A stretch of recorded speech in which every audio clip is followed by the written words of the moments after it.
हर देवी प्रकाश देती हैं, पर एक शक्ति ऐसी है जो प्रकाश नहीं, प्रकाश को निगलने वाली है, जिसके आते ही हवा भारी हो जाती है, रोशनी कांपने लगती है और वातावरण में एक अनकहा भय जन्म लेने लगता है। उस शक्ति का नाम धूमावती। वो धुएं की तरह उठती है, धुएं की तरह फैलती है और कुछ ही क्षणों में मनुष्य की सारी चमक अंधकार में बदल देती है। देवताओं ने कहा है, जहां धूमावती प्रकट होती है, वहां सत्य भी कांपने लगता है। आज हम उसी भयावह सत्य की ओर उतर रहे हैं, जहां कदम न सिर्फ चलते हैं बल्कि कांपते हैं। धूमावृता, वो जो सब कुछ धुएं में बदल दे। वो जन्म देने वाली देवी नहीं, वो समाप्ति का रूप है। वो पोषण नहीं करती, वो निगलती है। वो सुंदरता नहीं देती, वो सुंदरता का अभिमान तोड़ देती हैं। उनकी उपस्थिति में कोई मनुष्य छिप नहीं सकता, क्योंकि वो डर को नहीं छूती, वो डर को जगाती हैं, इतना गहरा कि मनुष्य खुद से ही बचने लगे। धूमावती उन लोगों के सामने आती हैं जो टूट चुके हों, संधियां समाप्त हो चुकी हों और जिनके भीतर अंधकार अपनी सीमा तक पहुंच चुका हो। शास्त्रों में उनका वर्णन धीरे धीरे एक छाया की तरह उतरता है।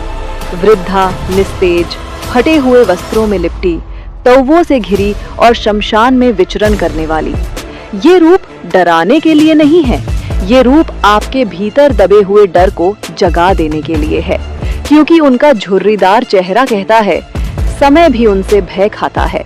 उनके फटे वस्त्र बताते हैं, धन, वैभव, यश सबका अंत तय है। उनकी आंखें तीक्ष्ण, भेदती हुई, मानो कहती हैं, जो तुमने छिपा रखा है मैं उसे उजागर कर दूंगी। वो सुंदर नहीं दिखती, क्योंकि उनका उद्देश्य आकर्षण नहीं, विनाश है। विनाश अहंकार का, भ्रम का और उस झूठ का जिसे मनुष्य जीवन भर अपने चेहरे पर ओढ़े रहता है। एक कथा कहती है, एक बार पार्वती के भीतर एक भूख उठी, एक ऐसी भूख जो ना भोजन की थी ना इच्छा की। ये थी अस्तित्व को हिला देने वाली भूख। जब शिव मौन थे और सृष्टि शांत थी, तभी पार्वती के भीतर की वो भूख अग्नि बनकर फूटी और धुएं की तरह उठी। वही धुआं धूमावती बना। वो जन्म से नहीं, विनाश से प्रकट हुई देवी हैं। उनका संदेश है, मैं वहीं आती हूँ जहाँ भीतर का अंधकार परिपक्व हो चुका हो।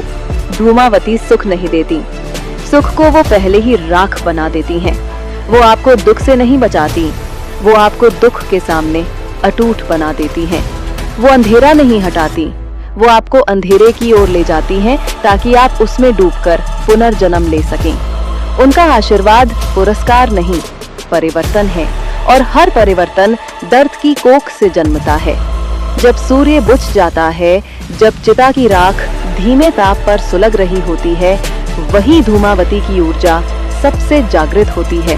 शमशान, जहाँ जीवन की हर कहानी राख बनकर गिर जाती है, जहाँ धनी, निर्धन, राजा, साधारण सब एक ही भूमि पर एक सी निस्तब्धता में लेटते हैं, जहाँ अंतिम सच अपनी अंतिम सांस लेता है, वो वहीं विराजती हैं, क्योंकि शमशान में कोई मुखौटा नहीं टिकता, वहाँ केवल नग्न सत्य होता है, और नग्न सत्य हमेशा भयानक होता है।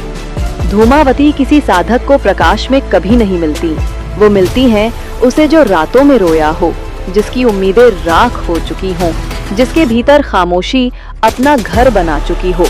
धूमावती परीक्षा नहीं लेती, वो साधक को तोड़ देती हैं और फिर उसे नया बनाती हैं।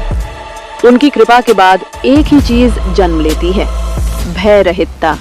उसके बाद रिश्तों की कमी, धन का अभाव, लोगों का तिरस्कार, समाज का शोर कुछ भी मायने नहीं रखता, क्योंकि धूमावती कहती हैं, अब संसार तुम्हें छू नहीं सकता। लोग मानते हैं उनका नाम लेना अशुभ है, पर सत्य ये है, वो अशुभ देने वाली नहीं, अशुभ को निगलने वाली देवी हैं।